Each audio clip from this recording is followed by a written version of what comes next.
Universal just dropped some epic details on the newest park and some of the details with the tickets, the annual passes coming up. So we wanted to sit down just for a little bit and tell you guys about annual passes. Should you wait to buy an annual pass till next year? And tell you why that may not be the best idea. So without further ado, let's get right into it. As of right now, Universal hasn't said anything about anything when it comes to the day-to-day tickets or tickets for pass holders as of yet.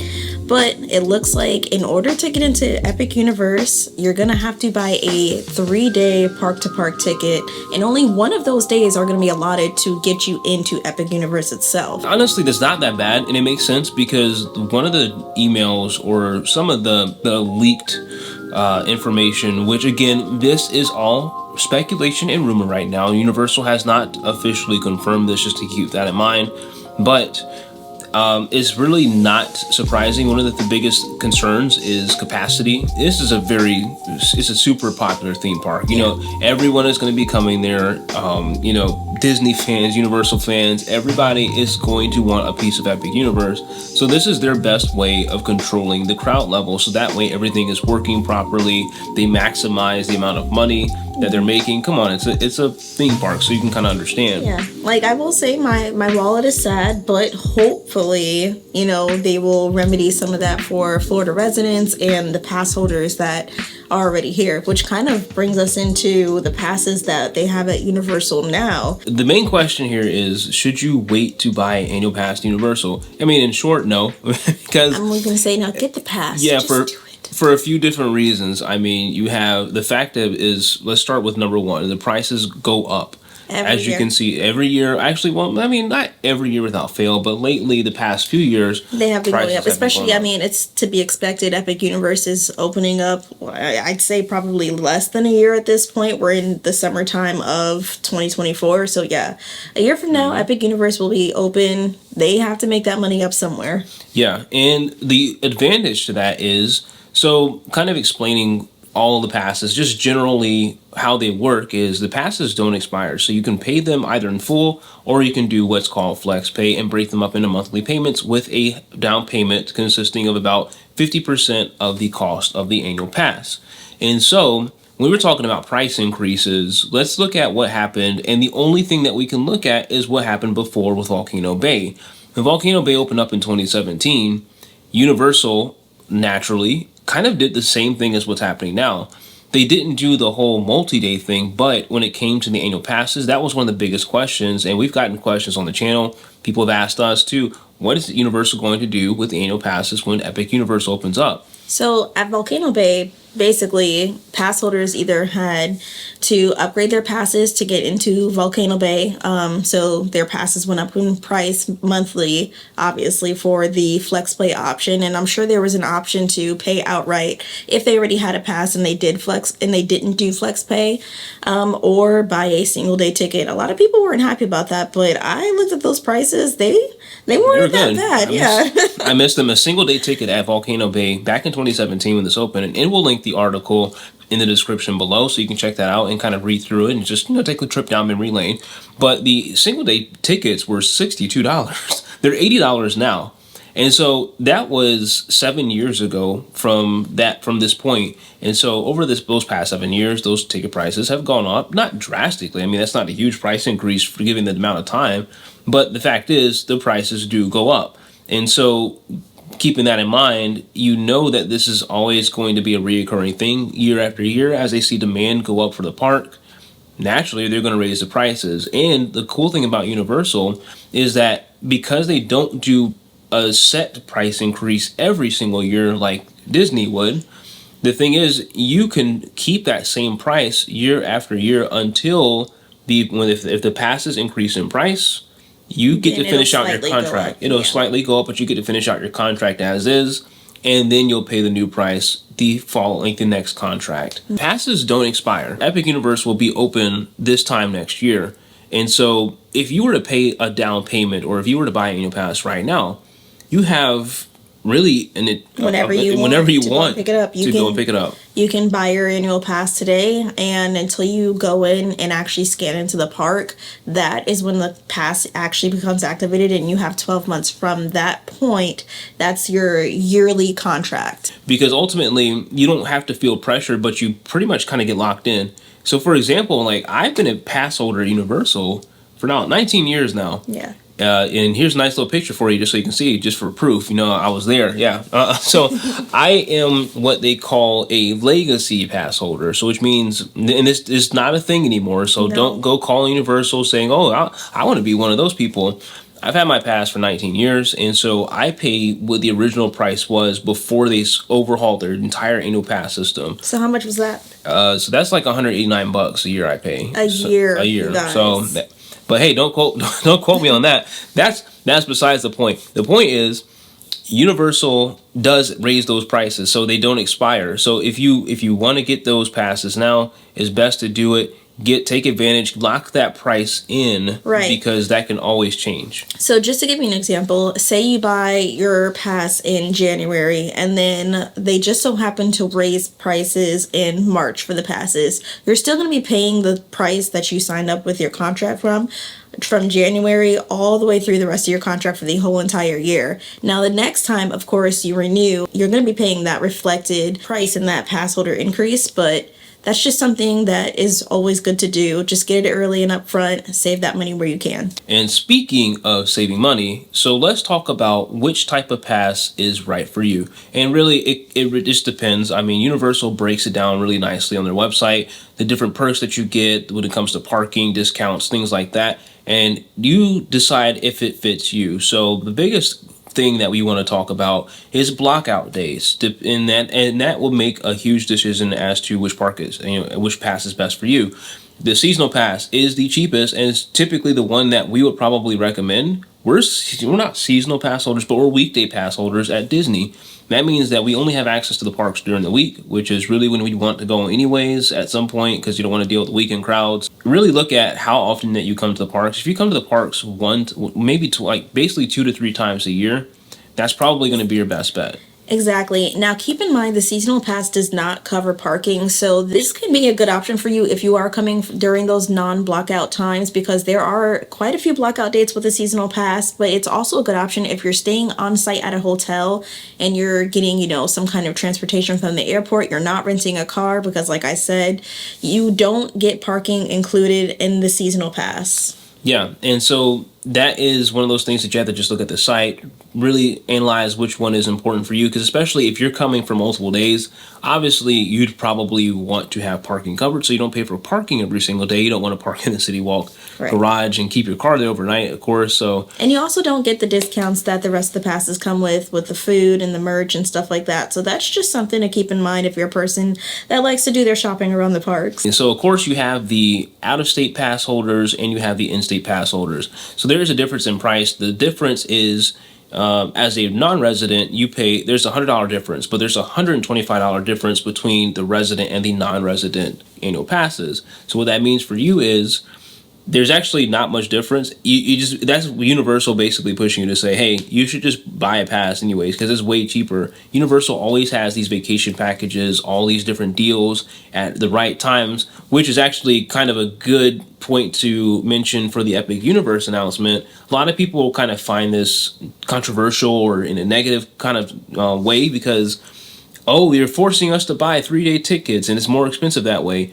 Well, Universal always has vacation packages that completely blow most of the theme park offerings out of the water. They're always very, very good. So that's something that you might want to take advantage of, and you probably will end up saving money. Universal has 4 different annual passes to choose from. There is the seasonal, the Power Pass, the Preferred, and the Premier. Now, as for which one that you should get, that's totally up to you. But I will say, as we mentioned the blockout days before, you want to consider that there are a lot more blockout days to consider with the seasonal versus the Power Pass. The Power Pass, you're only blocked out during absolute peak seasons, which means the Christmas time, like the week of Christmas, you're blocked out. Yeah, those really busy weeks where A lot of people that are already pass holders might not want to be in the parks dealing with those kinds of crowds anyways. Now, I know I mentioned the parking for the seasonal pass that you don't get parking. You don't get parking for free with the Power Pass either, but you do get 50% off the parking. So that is something to keep in mind. That's any parking, general, preferred.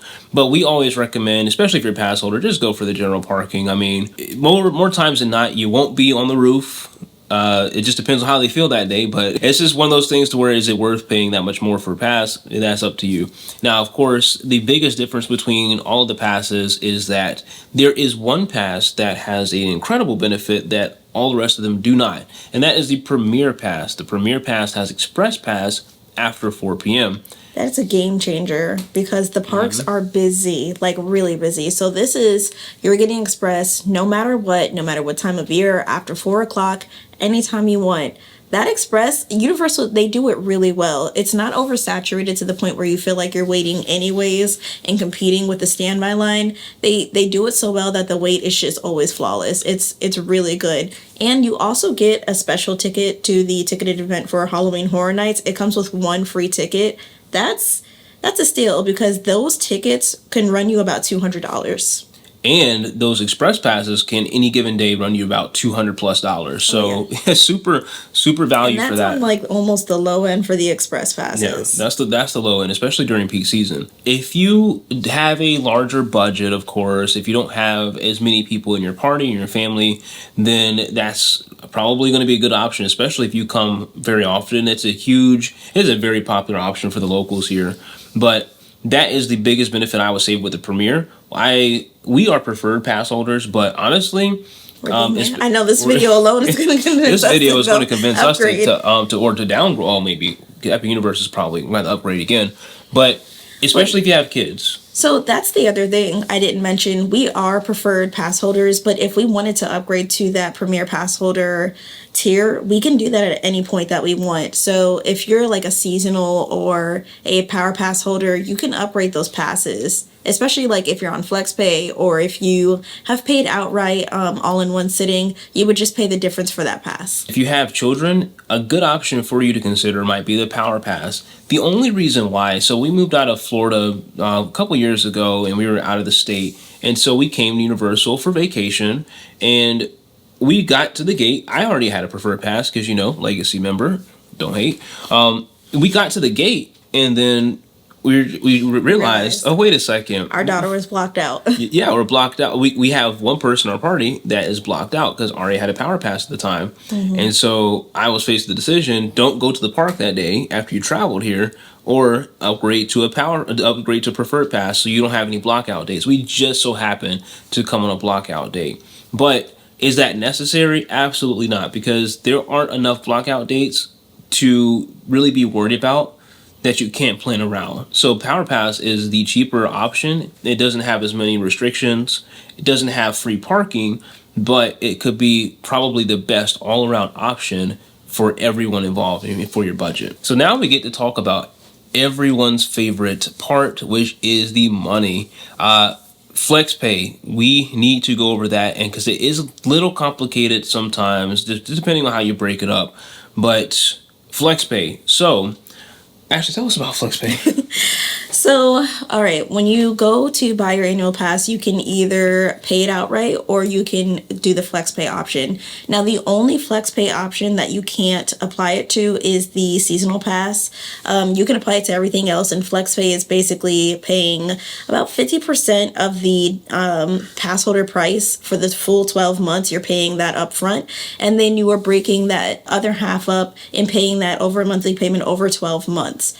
So the issue is that a lot of people run into is at the end of that 12-month contract, when it comes time to renewing, you are going to pay the difference in the money that you did not put down, basically. Yeah, the money that you didn't put down. So you can either put down another down payment to keep your pass at the same rate. A lot of people don't do that. Or you can just wrap up the other half of that money into another monthly payment, and that will be your new set payment from then on. And that is a big point to consider And we learned this the hard way because I remember we actually this past year Yeah. renewed the passes, Really? and I'm like, Wow. wait, hang on a second. I even called guest service. It's like, hey, Universal, just check in real quick. What happened? I was paying such Yeah. a nice price. So I was paying, I think, like $19 because that's what they advertise. But that's considering if you put a down payment, because we usually do flex pay. I mean, it just doesn't. I mean, I don't want to. We got a lot of people in our family, so a lot of kiddos there. I don't necessarily always want to do that up front. But since we do flex pay, I was paying, paying like maybe $19 a month. You have that lower monthly payment because you already, you're basically financing only half of the annual pass. And so, renewed, forgot about that. Yeah, and it's then a nice little jump. it's a pretty hefty jump. And actually in Disney kind of works the exact same way. That's just how it works with annual passes. And I was pretty shocked. I was like, wow, this is man, Universal, you got expensive. Did you raise the prices last Right. year? They didn't raise the price, you just ran out. And this might not seem like a big deal if you're just paying for a pass from yourself, but when you have a family of 3, 4, 5, 6, and everybody's pass goes up by $20 a person, yeah, that can affect your budget a little bit. It gets pretty pricey, so you want to think about that as you're looking at buying. Like we said, we will recommend the Power Pass all day, every day, depending on if you are out of state. If you are in state and if you're local, probably would want to get the preferred pass only because of the free parking. Because nobody wants to pay for parking if you come No. once. I mean, for us, once a week or so. And if you're a local coming for that premiere and you have the premiere pass and you're coming for those after 4 express passes, you also get valet parking for free. So that's also something to keep in mind. Speaking of annual passes, so the one thing that we want to highlight really quick is some of the quick differences between the passes. So, and we'll try to make this as simple as possible. You can always reference the Universal website as you're making your choices, but one thing to keep in mind is the difference between, say, like the Power Pass to the Premier Pass. The Power Pass is blocked out of all special events. That is ticketed, that is non-ticketed, So all things like concerts. Mardi Gras. Yeah, like Mardi Gras, summer concert series, all that. Can't get into if you have the seasonal pass. Power Pass is kind of, I mean, you're not blocked out. It just depends. But you have those blockout dates that you have to be looking at. And those blockout dates typically appear during those times where the concert is going on during peak season. So you're usually blocked out anyways. Especially the more popular concerts. Yeah. And so that is one of the two biggest differences when it comes to like the ones that matter the most. Of course, all passes get discounts on hotel stays. So that is one less thing you have to worry about. And the discount is the same across the board. And everyone can take advantage of those. The last difference that we really need to drive home on is early park admission. Preferred and the Premier Pass are the only 2 passes that get access to that. And that is a huge benefit, especially if you're coming to the parks and you're visiting during peak season. You really want to get that extra hour in to do those really popular rides like Hagrid's, Velocicoaster, things like that. The truth is we really don't know what they're going to do for Epic Universe when it comes to the Florida residents and the pass holders. We can only hope that Universal will have mercy on us and give us some kind of deal, some kind of peace offering, and just say, hopefully our passes only go up by maybe $10, $15 per person. I don't know. Maybe in that first year. I think that you will absolutely have to upgrade. So if you are in any of the past tiers that we spoke about before, primarily the Power Pass, most likely you're going to have to upgrade to at least a preferred because you're probably going to come during a blockout date. I'm sure they're going to open during a blockout season. So that's one thing that you consider as well. And if you look at the price difference like we talked about before with Volcano Bay as that third theme park, that is something that you can have as an annual pass. It is a $125 difference. So if there's a $125 difference now just by adding one park, I can't imagine a whole new theme park. And Universal may even rework how they do their passes because technically now they'll have 3 actual theme parks and then the water park separately. So I can see them separating that, and I think they already have. I think potentially having a new pass specifically for Epic Universe. Yeah, so because that is one of the things that's being talked about as well, is that there may just be an annual pass standalone for Epic Universe. We don't know, just a rumor.